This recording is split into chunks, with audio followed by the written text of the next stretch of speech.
President Zia রহমানের ৪৪তম শাহাদাত বার্ষিকী উপলক্ষে আজকের আলোচনা সভা ও দোয়া মাহফিলের সম্মানিত সভাপতি কসবা পৌর বিএনপির সফল সাবেক সভাপতি জনাব আলী আশরাফ ভাই মঞ্চে উপস্থিত আছেন। কসবা উপজেলা বিএনপির সাবেক সফল সাংগঠনিক সম্পাদক সফল সহ-সভাপতি জনাব আনোয়ার ভাই মঞ্চে উপস্থিত আছেন। কসবা উপজেলা বিএনপির সাবেক সফল সহ-সভাপতি জনাব বেলায়েত হোসেন হেলাল ভাই উপস্থিত আছেন। কসবা উপজেলা পৌর বিএনপির সাবেক সফল সাধারণ সম্পাদক আলমগীর ভাই, কসবা টিআইলি কলেজের সম্মানিত প্রিন্সিপাল উপজেলা বিএনপির সহ-সভাপতি জনাব এ কে আজাদ ভাই, কসবা উপজেলা বিএনপির নেতৃবৃন্দ, যুব দলের নেতৃবৃন্দ, ছাত্র দলের নেতৃবৃন্দ, সকল অঙ্গ সকলের নেতৃবৃন্দ সবাইকে জানাই কসবা উপজেলা জাতীয়তাবাদী যুব দলের পক্ষ থেকে সংগ্রামী অভিনন্দন ও সালাম। তার পাশাপাশি আমার নেতা জননেতা মুশফিকুর রহমানের পক্ষ থেকে সবাইকে জানাই অভিনন্দন ও সালাম। আজকে শহীদ প্রেসিডেন্ট জিয়া রহমানের ৪৪তম শাহাদাত বার্ষিকী আজকে উদযাপন করতে যাচ্ছি। আপনাদেরকে বুঝতে হবে, শহীদ প্রেসিডেন্ট জিয়া রহমান যখন বাংলাদেশের স্বাধীনতা ঘোষণা করেন, শেখ মুজিবুর রহমান তখন পাকিস্তানি সেনাবাহিনীর কাছে আত্মসমর্পণ করে বাংলাদেশ থেকে পালিয়ে গিয়েছিল। ঠিক সেই সময় শহীদ প্রেসিডেন্ট জিয়া রহমান বাংলাদেশের স্বাধীনতা ঘোষণা করেছিলেন। তিনি শুধু স্বাধীনতা ঘোষণা করে ক্ষান্ত থাকেননি, তিনি অস্ত্র কাঁধে নিয়ে যুদ্ধে ঝাঁপিয়ে পড়েছিলেন শহীদ প্রেসিডেন্ট জিয়া রহমান এবং বাংলাদেশের সার্বভৌমত্বকে পাকিস্তানি হানাদার বাহিনীর হাত থেকে শহীদ প্রেসিডেন্ট জিয়া রহমানের নেতৃত্বে বাংলাদেশ মুক্ত হয়েছিল। বাংলাদেশ নামক একটি সার্বভৌম রাষ্ট্রের জন্ম হয়েছিল শহীদ প্রেসিডেন্ট জিয়া রহমানের নেতৃত্বে। যখন শেখ মুজিব আত্মসমর্পণ করে পাকিস্তানে বন্দী ছিল, তার পরিবার যখন পাকিস্তানি সরকার থেকে সকল ভাতা সকল সুযোগ সুবিধা গ্রহণ করেছিল, সেই শেখ মুজিবুর রহমান আর জিয়া রহমান যুদ্ধের নেতৃত্ব দিয়ে বাংলাদেশকে স্বাধীন করেছিলেন। বাংলাদেশ যখন স্বাধীন হয়েছিল, শেখ মুজিবুর বাংলাদেশের মাটিতে পা রেখে বাংলাদেশে একটি বাকশালী সরকার গঠন করার স্বপ্ন দেখেছিলেন। বাংলাদেশের সেনাবাহিনীকে ধ্বংস করে রক্ষী বাহিনী গঠন করার স্বপ্ন দেখেছিলেন। বাংলাদেশে আওয়ামী লীগের রক্ষী বাহিনী এবং আওয়ামী লীগের সন্ত্রাসীদের লুটতরাজের জন্য ওই সময় বাংলাদেশে দুর্ভিক্ষ নেমে এসেছিল। বাংলাদেশ যখন অন্ধকারে ডুবে যাচ্ছিল, ঠিক সেই মুহূর্তে জিয়া রহমানের নেতৃত্বে, সিপাহী বিপ্লবের নেতৃত্বে এই জিয়া রহমানকে বাংলাদেশের মসনদে আনা হয়। বাংলাদেশের জনগণ এবং সিপাহী বিপ্লবের মাধ্যমে শহীদ প্রেসিডেন্ট জিয়া রহমান এই বাংলাদেশ থেকে বাংলাদেশকে বাকশাল মুক্ত করেছিলেন। শেখ মুজিবের নেতৃত্বে সংবাদপত্রের স্বাধীনতা হরণ করা হয়েছিল, মানুষের বাক স্বাধীনতা হরণ করা হয়েছিল, সকল পত্রিকা বন্ধ করে দেওয়া হয়েছিল, মানুষের কথা বলার অধিকার হরণ করা হয়েছিল, মানুষের ভোটের অধিকার হরণ করা হয়েছিল। আপনারা জানেন খন্দকার মুস্তাককে বাংলাদেশে ভোট চুরি কখন চুরি হয়েছে, বাংলাদেশে গণতন্ত্র হত্যা করা হয়েছে শেখ মুজিবের নেতৃত্বে, এবং সেই খন্দকার মুস্তাককে ভোট চুরি করে ঢাকায় নিয়ে হেলিকপ্টারের মাধ্যমে শেখ মুজিব খন্দকার মুস্তাককে শেখ মুজিব বিজয়ী ঘোষণা করেছিল। শেখ মুজিবের নেতৃত্বে বাংলাদেশে গণতন্ত্র হত্যা শুরু হয়েছিল। আর জিয়া রহমানের নেতৃত্বে ৩.৫ বছরের নেতৃত্বে বাংলাদেশের মানুষ তার বাক স্বাধীনতা ফিরে পেয়েছিল।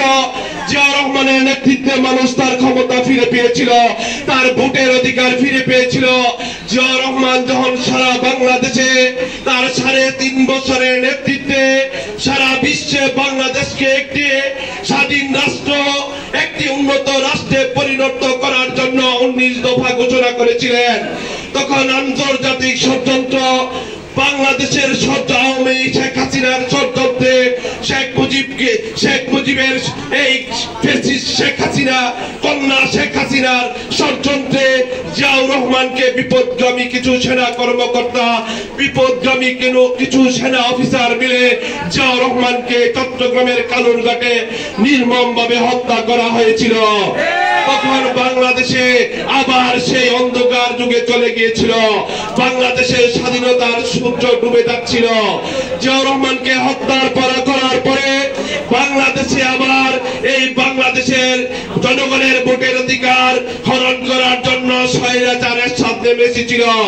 সেই স্বৈরাচার এরশাদ 9 বছর যখন মানুষের ভোটের অধিকার হরণ করেছিল, কলেজ বিশ্ববিদ্যালয়গুলিতে যখন অস্ত্র তুলে দিয়েছিল, ছাত্রদেরকে লেখাপড়ার পরিবর্তে তাদের হাতে অস্ত্র তুলে দিয়েছিল, সেই শেখ খালেদা জিয়ার নেতৃত্বে 90 গণ আন্দোলনে এই স্বৈরাচারী এরশাদ সরকারকে এই খালেদা জিয়ার নেতৃত্বে পতন ঘটানো হয়েছিল। এবং ওই দিন জনগণের ভোটে 1991 সালে আপসহীন নেত্রী দেশ নেত্রী বেগম খালেদা জিয়ার নেতৃত্বে সরকার গঠন করা হয়েছিল।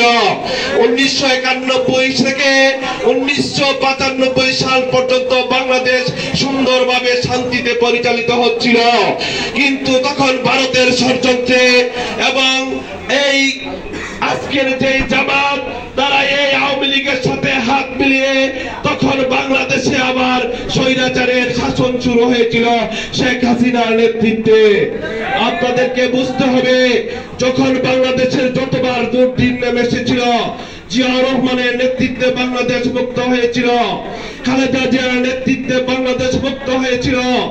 আজকে বিগত 17 বছরে যখন শেখ হাসিনা বাংলাদেশের সকল মৌলিক অধিকার হরণ করেছিল, যখন শেখ হাসিনা বাংলাদেশকে একটি চলাবিহীন ঝুলিতে পরিণত করেছিল, যখন শেখ হাসিনা তার ক্ষমতাকে পাকাপোক্ত করার জন্য বিডিআর হত্যা ঘটিয়েছিল তার ক্ষমতা পাকাপোক্ত করার জন্য, আর এর ফসল হিসাবে শেখ হাসিনা 17 বছরে বাংলাদেশের মানুষের ভোটের অধিকার হরণ করেছিল। গত 5ই আগস্টে তারেক জিয়ার নেতৃত্বে ছাত্র জনতার নেতৃত্বে আমাদের এই বাংলাদেশ আবার পুনরায় স্বাধীন হয়েছে। এটাও হয়েছে জিয়াউর রহমান এবং খালেদা জিয়ার যোগ্য উত্তরসূরি তারেক রহমানের নেতৃত্বে। এই বাংলাদেশে যত ক্রান্তিকাল এসেছে, তখন এই জিয়া পরিবার এই বিএনপি বাংলাদেশের হাল ধরেছে। আপনাদেরকে মনে রাখতে হবে, এই শহীদ জিয়ার আদর্শে আজকে মানুষ যখন বিএনপি কোনো আন্দোলন সংগ্রামে ডাক দেয়, বাংলাদেশের সবচেয়ে এই জনপ্রিয় দলটি তাকে জনগণ ঘরে বসে থাকতে পারে না, সবাই আন্দোলন সংগ্রামে ঝাঁপিয়ে পড়ে। আমরা সবাই আগামী দিনে বাংলাদেশ নিয়ে যে ষড়যন্ত্র হচ্ছে, বিএনপি নির্বাচনের কথা বলছে, আর কিছু রাজনৈতিক দল নির্বাচন চাচ্ছে না। আপনাদেরকে বুঝতে হবে, বাংলাদেশে কেন নির্বাচন চাচ্ছে না? তারা জনগণের ভোটকে ভয় পায়, কারণ জনগণের যতবার ভোট দিয়েছে ততবার বিএনপি ক্ষমতায় এসেছে। তাই আগামী দিনে আমরা সবাই একতাবদ্ধ হয়ে আমাদের নেতা জননেতা মুশফিকুর রহমানকে আগামী নির্বাচনে বিপুল ভোটে নির্বাচিত করে আমরা সবাই গড়ে ফেলব, এই আহ্বান রেখে আজকে শহীদ প্রেসিডেন্ট জিয়াউর রহমানের 44তম শাহাদাত বার্ষিকীর আজকে শহীদ প্রেসিডেন্ট জিয়াউর রহমান আত্মার মাগফিরাত কামনা করে আমি আমার বক্তব্য শেষ করছি।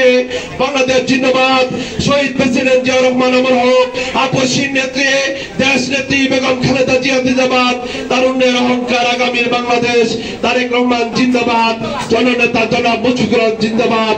ধন্যবাদ সবাইকে, আসসালামু আলাইকুম। কসবা টিভির সংবাদের সাথে থাকার জন্য ধন্যবাদ জানাচ্ছি। পরবর্তী সংবাদ পেতে আমাদের চ্যানেলটি সাবস্ক্রাইব করে রাখুন।